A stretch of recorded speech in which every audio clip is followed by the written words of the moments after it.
Class में हम लोग टाइप्स ऑफ कंपनी पढ़ रहे थे। मैंने बोला था निधि कंपनी को थोड़ा सा ज़्यादा फोकस करके हमको पढ़ना है। निधि कंपनी का मतलब मैंने आपको बताया था, एक तरह की नॉन बैंकिंग फाइनेंशियल कंपनी है। मतलब जो बैंक तो नहीं है पर फाइनेंस एक्टिविटी करती है। ये क्या करती है, अपने मेंबर्स बनाती है, उनसे डिपॉजिट एक्सेप्ट करती है, मैंने आपको ये बात बताई है। और अपने मेंबर्स को क्या देती है, लोन देती है, उनसे गिरवी में ज्वेलरी एक्सेट्रा रखाती है। आपको मैंने पूरा इतिहास बताया था, आप लास्ट लेक्चर देखोगे आपको ये समझ आ जाएगा। अब हम आगे के प्रोविजंस पे आते हैं, जितना हमने लास्ट लेक्चर में किया था उसके आगे। इसमें अगर आप निधि कंपनी बना रहे हो तो रिटर्न फाइलिंग कैसी होती है, इसके कंसेप्ट पर अगर हम आए तो बेसिकली ये माना जाता है कि पहले साल का जो फर्स्ट ईयर का रिटर्न होता है। रिटर्न का मतलब होता है बेटा एनुअल डिटेल जो आरओसी के पास जमा करना है अपने को। एनुअल डिटेल जो है, कभी भी याद रखो, निधि कंपनी का जो फर्स्ट ईयर का होता है, ये माना जाता है कि जब कंपनी बनी है, जैसे कंपनी तुम्हारी बनी 1 मई को, 1 मई 2020, ठीक है। अब इसका साल कब खत्म होगा, 31 मार्च 2021 को, है ना। यहां से विद इन 90 डेज, साधारण भाषा में अगर कहूं तो कंपनी का जो निधि कंपनी का फर्स्ट रिटर्न आता है, वो जब पहला साल क्लोज होता है उसके 90 दिन के अंदर फाइल करना होता है। देखो, within 90 days from the close of first financial year after its incorporation and where applicable the second financial year, Nidhi company shall file. Second financial year का मतलब क्या होता है पता है? सेकेंड फाइनेंशियल ईयर का मतलब बेसिकली ये है कि अगर फर्स्ट ईयर में किसी कारण एग्जेम्प्ट हो गया तो अगले साल तो भरना ही भरना है। तो इसमें फॉर्म NDH1 भर के आप ROC को क्या है बताते हो, क्या बताते हो, अपने एनुअल डिटेल। और इसको सर्टिफाई किससे कराते हो, कंपनी सेक्रेटरी इन प्रैक्टिस से, या CA इन प्रैक्टिस से, या CMA इन प्रैक्टिस से। तो ये रिटर्न से भी क्वेश्चन आ सकता है, तो इसको क्यों छोड़ें। आपको अगर ये वाले पॉइंट में अगर डाउट हो तो मैं आपको ऐसे भी बता सकता हूँ कि जैसे कंपनी बनी 1 जनवरी 2021 को, अब 31 मार्च 2021 तो सिर्फ 3 ही महीने का होगा, तो उसका क्या एनुअल रिटर्न बनेगा। तो फाइनेंशियल ईयर को क्या किया जाता है, बेसिकली 15 महीने का खींच दिया जाता है, 2022 तक का। तो ये सेकेंड फाइनेंशियल ईयर की कैटेगरी कहलाती है। तो यहां से भी कितने दिन में फाइल कर दो तुम, विद इन 90 दिन एनुअल रिटर्न फाइल कर दो। फॉर्म आपको मैंने बता दिया कौन सा फॉर्म है, तो फॉर्म है NDH1। तो ये आपको भूलना नहीं है, अच्छे से ध्यान रखना है। नेक्स्ट कंसेप्ट बोलता है कि निधि कंपनी अगर आपने बनाई है तो आपके ऊपर जनरल प्रोहिबिशंस क्या है। प्रोहिबिशन नंबर 1, ये मोस्ट इंपॉर्टेंट टॉपिक है, इसको सबसे अच्छे से करके जाना। प्रोहिबिशन नंबर 1, आप चिट फंड का काम नहीं करोगे, या हायर परचेज का काम नहीं करोगे, या लीज फाइनेंस का काम नहीं करोगे, या इंश्योरेंस का काम नहीं करोगे। सबका मतलब समझा रहा हूं। Chit fund, money multiply scheme, money double triple करने वाली स्कीम, ये नहीं चलाना है अपने को निधि कंपनी के नाम से। हम सेविंग करवाते हैं, हम सेविंग ही कराएंगे। हायर परचेज मतलब लोन पे गाड़ियां या व्हीकल्स देना, ठीक है। लीज फाइनेंस, लीज फाइनेंस का मतलब बेसिकली ये होता है कि आप खुद कहीं लोन पे कोई व्हीकल ले रहे हो और इसको रेंट पे किसी को दे दिए हो, जो रेंट आता है उससे आप व्हीकल का लोन चुकाते हो। तो ये सारे काम निधि कंपनी के नाम से नहीं करने हैं। दूसरा, निधि कंपनी प्रेफरेंस शेयर इशू नहीं करेगी। कंपनीज एक्ट 2013 आने के बाद, उसके पहले कर पाती थी, डिवेंचर इशू नहीं करेगी, ठीक है। अपने मेंबर्स का करंट अकाउंट नहीं खोलेगी, केवल कौन सा अकाउंट खोलने वाली है, सेविंग अकाउंट खोलने वाली है, ओनली सेविंग अकाउंट खोलेगी। किसी दूसरे कंपनी के शेयर नहीं परचेज करेगी, उनके बोर्ड ऑफ डायरेक्टर्स को कंट्रोल नहीं करेगी, या फिर कोई ऐसा अरेंजमेंट नहीं पास करेगी जिससे दूसरे कंपनी के मैनेजमेंट पर वो टेक ओवर कर रही हो, जब तक निधि कंपनी में स्पेशल रिजोल्यूशन पास नहीं हुआ है और जनरल मीटिंग में ये पास नहीं हुआ है। और दूसरी चीज, रीजनल डायरेक्टर से परमिशन नहीं दी गई है। देखो, बहुत आसान रिस्ट्रिक्शन है। सबसे पहले चिट फंड का काम, हायर परचेज फाइनेंस का काम, लीजिंग का काम या इंश्योरेंस का काम नहीं करेगी। प्रेफरेंस शेयर, डिबेंचर या कोई ऐसा ही डेप्ट इंस्ट्रूमेंट इशू नहीं करेगी। करंट अकाउंट नहीं खोलेगी, किसी का भी सेविंग अकाउंट खोल के देना है इनको। चौथी बात, किसी दूसरी कंपनी को एक्वायर नहीं करेगी, या वहां के बोर्ड ऑफ डायरेक्टर को कंट्रोल नहीं करेगी, या वहां के मैनेजमेंट को कंट्रोल नहीं करेगी, जब तक इनके यहाँ स्पेशल रिजोल्यूशन पास ना हो, रीजनल डायरेक्टर से परमिशन ना देनी हो, ठीक है। नेक्स्ट, बोरोइंग और लेंडिंग के अलावा कोई और बिजनेस नहीं कर सकती, ठीक है। अगर मैं बोलता हूँ निधि कंपनी बना के मैं ट्रांसपोर्टेशन का काम करूंगा, तो मैं बेसिकली ये नहीं कर सकता, आपको ये बात याद रखना है। ठीक है, निधि कंपनी को क्या करना है, सारे प्रोविजंस फॉलो करना है, और अगर वो प्रोविजन फॉलो कर रही है तो अपने मेंबर्स को लॉकर फैसिलिटी भी दे सकती है। तो लॉकर फैसिलिटी में कितना पैसा जमा होना चाहिए, तो जो सालाना इनकम है निधि कंपनी की उसके 26% तक, जैसे निधि कंपनी साल में 100 करोड़ कमाती है, 100 करोड़ इनकम है, तो उसमें ये माना जाता है जैसे लॉकर फैसिलिटी वो दे रही है डिपॉजिटर को, तो रेंट भी तो चार्ज करेगी ना फैसिलिटी का, तो ये रेंट का अमाउंट जो होता है 26 करोड़ से ज्यादा का नहीं होना चाहिए, या आप इसको 20% को ना 26 करना है, ज्यादा बेटर है, अभी अपडेट हुआ है। 26 करोड़ या 26% से ज्यादा रेंट इनकम नहीं होनी चाहिए। ये लॉकर फैसिलिटी का कंसेप्ट याद रखना, ठीक है। अपने मेंबर्स के अलावा किसी और को ना ही लोन देगी ना उनसे डिपॉजिट एक्सेप्ट करेगी, ठीक है। नेक्स्ट, अपने मेंबर्स की एसेट्स को कहीं प्लेज या गिरवी नहीं करेगी, किसी दूसरी बॉडी कॉर्पोरेट या कंपनी को पैसे नहीं देगी, किसी के साथ पार्टनरशिप अरेंजमेंट नहीं करेगी, किसी तरह का एडवर्टाइज नहीं करेगी डिपॉजिट एक्सेप्ट करने के लिए। नेक्स्ट, डिपॉजिट देने के लिए किसी को कमीशन या ब्रोकरेज नहीं देगी। ये आपको पूरा ध्यान रखना है जनरल रिस्ट्रिक्शंस का बहुत अच्छे से, ठीक है। नेक्स्ट, कितना कैपिटल होता है निधि कंपनी में, तो ये माना जाता है निधि कंपनी के जो शेयर्स का डिनोमिनेशन है 10 रुपीज से कम नहीं होना चाहिए। जब शेयर इशू करते हैं तो कोई सर्विस चार्ज आप एक्स्ट्रा लगा नहीं सकते हो, याद रखना, ठीक है। नेक्स्ट, हर मेंबर को या डिपॉजिट होल्डर को मिनिमम 10 इक्विटी शेयर तो देना ही है, जिनकी कीमत कितनी है, 100 रुपए। जैसे हमने बोला डिनोमिनेशन कितना है, 100 रुपए ईच का है ना, तो जो भी मेंबर बनेगा उसके कम से कम 100 इक्विटी शेयर यहाँ पे होने चाहिए, ठीक है। ये बात ध्यान रखना, भूलना मत इसको। यहाँ पे नीचे की लाइन पढ़ो, इट में be noted that saving account holder and recurring deposit account holder shall hold at least 1 equity share of ₹10। अगर यहाँ पे मैंने सेविंग अकाउंट खुलवाया है निधि कंपनी में, या मेरा आरडी अकाउंट है, आरडी अकाउंट क्या होता है, एफडी का छोटा फॉर्म होता है जहां पर थोड़ा थोड़ा अमाउंट जमा करते हैं, तो हमको भी एक एक इक्विटी शेयर कम से कम लेने होंगे, ठीक है। यहाँ पे मेंबरशिप का हिसाब किताब क्या है, यहाँ पे मेंबर कॉमन पीपल्स ही होंगे, कंपनी को या ट्रस्ट को मेंबर नहीं बनाएगी निधि कंपनी। नेक्स्ट, निधि कंपनी में मेंबर कभी भी 200 से कम नहीं होने चाहिए। माइनर को निधि कंपनी में एज अ मेंबर नहीं रखा जाएगा, हाउएवर माइनर के बेनिफिट के लिए पैसे एक्सेप्ट किए जा सकते हैं। आपको निधि का मैं बहुत डिटेल में प्रोविजन इसलिए बता रहा हूँ क्योंकि इससे क्वेश्चन आ सकता है, तो आप अच्छे से करना। नेक्स्ट, बात करते हैं इनकी ब्रांचेस का क्या हिसाब है, तो निधि कंपनी अपनी ब्रांचेस खोल सकती है प्रोवाइडेड 3 साल से वो अच्छा खासा प्रॉफिट कमा रही हो, 3 ईयर प्रॉफिट रिकॉर्ड हो उसका, 3 ईयर प्रॉफिट रिकॉर्ड हो, तो ये माना जाता है कि भाई साहब निधि कंपनी अपनी ब्रांचेस खोल सकती है। अगर 3 से ज्यादा ब्रांच खोलना है, 3 से ज्यादा ब्रांच खोलना है डिस्ट्रिक्ट के अंदर या डिस्ट्रिक्ट के बाहर, तो आरडी मतलब रीजनल डायरेक्टर की परमिशन लगेगी। सर ये रीजनल डायरेक्टर का कंसेप्ट हमको बता दो, तो कंपनी लॉ में अथॉरिटी लेवल ऐसा है कि आरओसी है जिसके बारे में मैंने आपको बताया है, उसके ऊपर आरडी आता है, उसके ऊपर एनसीएलटी आता है, नेशनल कंपनी लॉ ट्रिब्यूनल आता है, ध्यान रखना, ठीक है।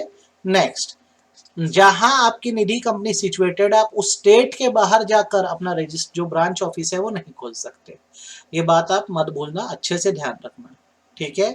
नेक्स्ट थिंग, ब्रांचेस तब तक नहीं खोली जा सकती जब तक आपका annual return up to date file ना हुआ हो, किसके पास, आरओसी के। देखो 4 बातें हैं, 3 साल का ट्रैक रिकॉर्ड हो प्रॉफिट का, अगर डिस्ट्रिक्ट में खोलना है, डिस्ट्रिक्ट के बाहर भी खोलना है ब्रांचेस, आरडी से परमिशन लो, स्टेट के बाहर नहीं खोल सकते, नो ब्रांच आउटसाइड स्टेट, ठीक है। नेक्स्ट, एनुअल रिटर्न आपके अप टू डेट होने चाहिए। देन अगर ब्रांच बंद करना, या जैसे एग्जाम में तुमको वीबीएस पूछेगा, वैल्यू बेस, अगर ब्रांच बंद करना है तो रूल क्या है, तो आपको इसके लिए क्या करना होगा, बंद करने के 30 दिन पहले आपको एक वर्नाकुलर, वर्नाकुलर मतलब होता है लोकल लैंग्वेज न्यूज़पेपर में ऐड देना होगा कि आप अपना ऑफिस जो है निधि कंपनी का बंद कर रहे हैं, ठीक है। नेक्स्ट, जो भी ब्रांच बंद हो रही है, एडवर्टीजमेंट की एक कॉपी वहां पे फिक्स कर देनी होगी कि हम यदि ब्रांच बंद कर रहे हैं, और इसकी जानकारी आपको आरओसी को भी देनी होगी बंद होने के within 30 days of such closure. देखो क्लोजर के पहले तुम क्या कर दो, पहले ऐड दे दो, कॉपी पर्चा चिपका दो, और जब ऑफिस क्लोज आ जाए हो जाए तो 30 दिन के अंदर आरओसी को भी बता दो, ये रूल भूलना मत, इंपॉर्टेंट है। अब बारी आती है निधि कंपनी कितना डिपॉजिट एक्सेप्ट कर सकती है और कैसे कर सकती है। तो याद रखना, अगर एफडी हो रही है, फिक्स डिपॉजिट जमा हो रहा है, तो ये 6 महीने से लेकर 60 महीने के पीरियड के लिए होगा। 6 मंथ टू 60 मंथ मतलब कितना होता है, 5 ईयर। अगर रिकरिंग डिपॉजिट है, आरडी है, तो यहां पर पीरियड जो होता है वो 12 महीने से लेकर 60 महीने का होता है। ठीक है, एफडी में 6 से 60 महीना मतलब 5 साल, और आरडी में 12 महीने से लेकर 5 साल। ठीक है सर, एफडी आरडी में डिफरेंस क्या है? एफडी जैसे 10 लाख रुपए एक बार में जमा करा दिए, बोले 3 साल बाद निकालोगे विथ इंटरेस्ट। ठीक, तो इसमें पैसा वन टाइम जमा हुआ। आरडी में क्या होता है, स्मॉलर सम जमा होते हैं, जैसे 2000 पर मंथ। आप बोल रहे हो कब तक जमा कराओगे, अप टू 36 मंथ जमा कराओगे। तो जब 36 महीने होंगे तो आफ्टर 36 मंथ इंटरेस्ट के साथ ये पैसा आपको क्या होगा, वापस। तो देख लो, एफडी अगर कराते हो यहाँ पर तो पीरियड क्या है, 6 महीने से 36 महीने, मतलब इतना रिडम्पशन पीरियड है, इस समय में वापस होगा। आरडी कराते हो तो 12 महीने से लेकर कितना महीना, 60 महीना। ये बात आप मत भूलना, अच्छे से ध्यान रखना। ठीक है, नेक्स्ट, मैक्सिमम बैलेंस जो है सेविंग डिपॉजिट अकाउंट में, देखो एफडी हो गया, आरडी हो गया, अब क्या हो गया, सेविंग डिपॉजिट, उसमें 1 लाख रुपए से ज्यादा का नहीं होना चाहिए। और आप जो भी सेविंग करोगे उसमें आपको इंटरेस्ट 2% ऑफ डिपॉजिट से ज्यादा का नहीं मिलेगा। ये बात आप मत भूलना, बहुत इंपॉर्टेंट है। ठीक है, नेक्स्ट, किस और क्या रेट आपको निधि कंपनी ऑफर कर सकती है? तो आरबीआई का जो प्रिस्क्राइब रेट है डिपॉजिट पे, बस निधि कंपनी वही आपको ऑफर कर सकती है, उससे ज्यादा ऑफर नहीं कर सकती। ठीक, आगे सवाल ये उठता है कि व्हाट इफ अगर मैंने एफडी कराया या आरडी कराया, मेरे को खाता फोरक्लोज कराना है। फोरक्लोज मतलब होता है समय से पहले बंद कराना है। एग्जाम्पल के तौर पे मैं जैसे एफडी कराता हूं, तो मेरा पैसा कब वापस होने वाला है, 6 मंथ टू 60 मंथ के बीच में, जिसको 5 साल आप बोल रहे हो। अब मैं बोल रहा हूं मुझे पैसा 3 महीने में ही चाहिए, तो ऐसा हो सकता है क्या? तो इसको बोलेंगे हाँ ये फोरक्लोज है, लेकिन इसमें निधि कंपनी अपना चार्ज काट देगी। तो इस पे लॉ ये कहता है बेसिकली कि देखो, अगर कोई फोरक्लोज कराना चाहे तो भी 3 महीने से पहले पैसा नहीं देना है। ठीक है, ये बात आप मत भूलना। नेक्स्ट थिंग, उसको ब्याज नहीं मिलेगा। किसको ब्याज नहीं मिलेगा? जो पैसा जल्दी तुड़वा दे रहा है, जल्दी निकलवा दे रहा है, उसको ब्याज नहीं मिलेगा। ये बात आप मत भूलना, बहुत इंपॉर्टेंट है। ये सी पॉइंट आपको नहीं करना है बेटा, काट देना। जो बी पॉइंट है उसमें वो चीज क्लियर हो गई है, ध्यान रखना बहुत अच्छे से। नेक्स्ट आता है अनएंकम्बर्ड, ये आपको करने की अभी जरूरत नहीं है। आप कर सकते हो लोन बाय निधि कंपनी का कंसेप्ट। ठीक है, लोन के रूल्स क्या देख लो। निधि कंपनी सिर्फ अपने मेंबर्स को ही लोन देती है, उनसे जेवर वेवर गिरवी रखा के। पहली बात तो आपको ये समझनी चाहिए। कितना लोन दे सकती है? तो अगर निधि कंपनी के पास टोटल डिपॉजिट 2 करोड़ का है, 2 करोड़ का है, तो किसी भी मेंबर को 2 लाख रुपए तक का लोन दे सकती है। ठीक है, याद रखना इस बात को। अगर यहाँ पे मैं लिख दे रहा हूँ ना डिपॉजिट कितना है, देखो डिपॉजिट आएगा तभी तो लोन दोगे ना। तो 2 करोड़ तक का डिपॉजिट है, तो अपने मेंबर को कितना लोन दे सकते हो तुम, 2 लाख तक का। अगर तुम्हारा डिपॉजिट 2 करोड़ से लेकर 20 करोड़ तक है, 2 करोड़ टू 20 करोड़, तो 7,50,000 रुपए एज अ लोन दे सकते हो। अगर तुम्हारा डिपॉजिट 20 करोड़ से 50 करोड़ है, तो तुम 20 लाख रुपए तक का लोन दे सकते हो, यह अलाउ है। और अगर तुम्हारा डिपॉजिट 50 करोड़ से ज्यादा है, तो प्रति मेंबर आप 15 लाख रुपए लोन के तौर पे दे सकते हो। ये आपको ध्यान रखना होगा, ये इंपॉर्टेंट कंसेप्ट है जो आपको नहीं भूलना है। होप सो आपको अभी तक का कंसेप्ट जो है अच्छे से समझ आ गया होगा, और बिल्कुल तकलीफ अभी तक तो नहीं गई होगी।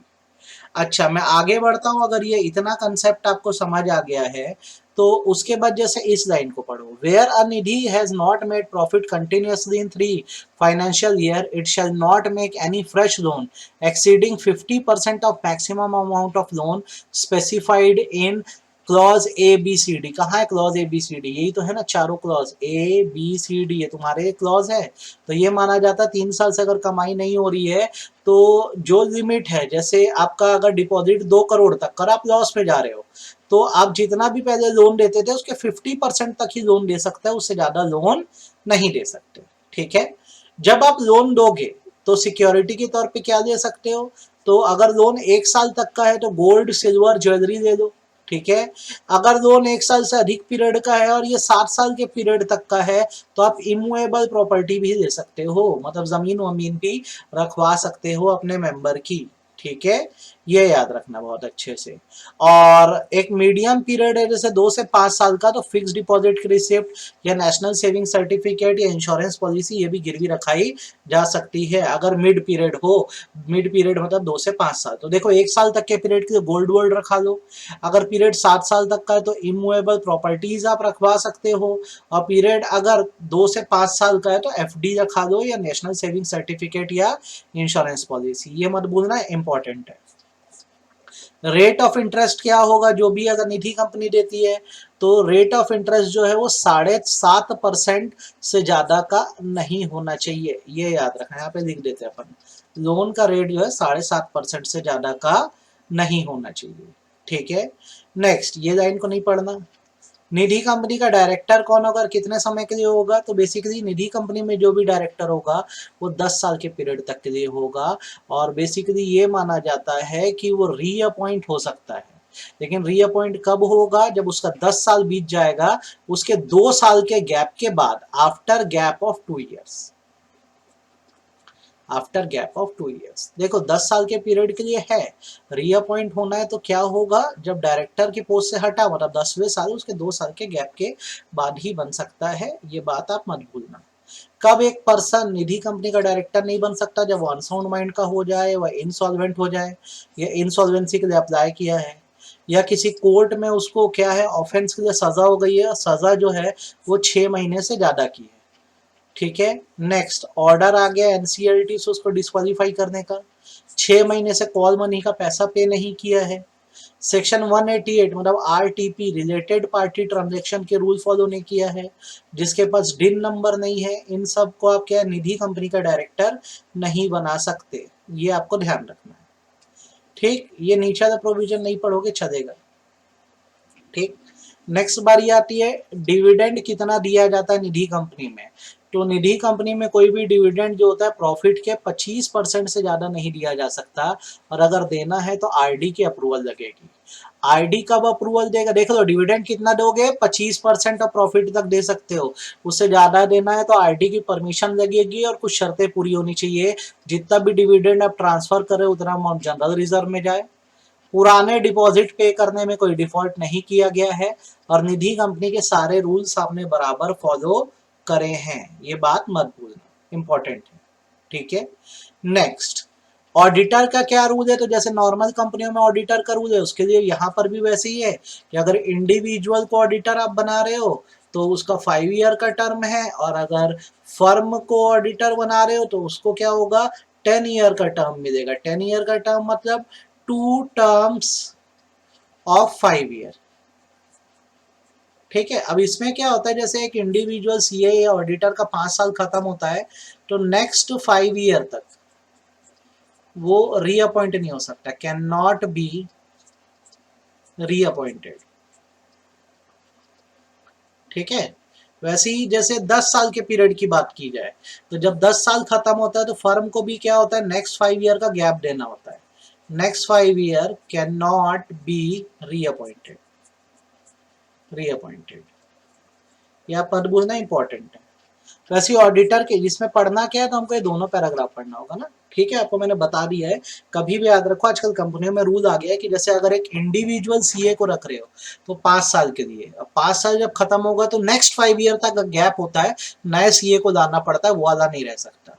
वैसे आपने किसी फर्म को, जैसे एबीसीएन कंपनी है या राहुल जैन एंड कंपनी को रखा है, तो 5 साल के 2 टर्म मिलेंगे, 10 साल। 10 साल बीतने के बाद अगले 5 साल तक वो एज एन ऑडिटर अपॉइंट नहीं हो सकता। ठीक, अब ऑडिटर अपॉइंट हो गया है तो क्या, तो बेसिकली माना जाएगा हर साल आपको ऑडिटर से सर्टिफिकेट देना होगा कि आप निधि कंपनी के सारे रूल्स को बराबर फॉलो कर रहे हो। और क्या करना होगा उसके साथ, टैक्स फॉर्मेलिटी, एनुअल रिटर्न तो जमा करते ही हो, हाफ ईयरली रिटर्न भी आपको फॉर्म एनडीएस 3 में जमा करना होगा। कब, जब आधा साल खत्म होगा उसके 30 दिन के अंदर, और उसमें सर्टिफिकेशन आप लगाओगे सीए इन प्रैक्टिस या सीएस इन प्रैक्टिस या सीएमए इन प्रैक्टिस का। तो ये छोटे छोटे रूल्स करके बहुत सारा कंसेप्ट है। अब आपको जैसे इसको फोकस करके पढ़ना है निधि कंपनी को, सर कुछ भी आ जाएगा क्या एग्जाम में? नहीं बेटा, कुछ भी नहीं। एग्जाम पॉइंट ईपी करके मैं यहाँ पे बोल रहा हूँ, देखो एग्जाम में जो आएगा उसकी बात कर देते हैं, उसको हम लोग फोकस करके थोड़ा सा इसमें पढ़ेंगे तो इंपॉर्टेंट पॉइंट में ये आएगा, तुमको ईपी में ये पूछ सकता है, ठीक है, ये पूछ सकता है। दूसरी चीज इंपॉर्टेंट में तुमको ईपी में क्या पूछ सकता है, इनकॉर्पोरेशन का जो है ना हिसाब किताब, ये तुमको ईपी में पूछ सकता है, एग्जाम पॉइंट है, ये अच्छे से करना है अपने को। अब जैसे ये कर दोगे, ईपी हो गया, तो ये आपको जनरल रिस्ट्रिक्शंस को बहुत अच्छे से करना है, मेन क्वेश्चन यहीं से आपको आने हैं रिस्ट्रिक्शन से। रिस्ट्रिक्शन के बाद ब्रांचेस ईपी है, ब्रांचेस को बहुत अच्छे से करना है। ब्रांचेस करने के बाद ये जैसे डिपॉजिट है, इसे वीबीएस क्वेश्चन आएगा, वैल्यू बेस्ड क्वेश्चन आएगा कि कब कितना डिपॉजिट रखा सकते हैं, मैंने आपको अच्छे समझा दिया है। ये लोन वाला कंसेप्ट ईपी है, एग्जाम पॉइंट से बहुत इंपॉर्टेंट है, इसको अच्छे से करना है अपने को। लोन वाला रेट ऑफ इंटरेस्ट से क्वेश्चन नहीं आते, डायरेक्टर से क्वेश्चन नहीं आएगा आपको, हाफ ईयरली रिटर्न से पूछ देगा, ये एग्जाम पॉइंट है। तो होप सो आपको निधि कंपनी समझ आ गया होगा, आप ये करो निधि कंपनी।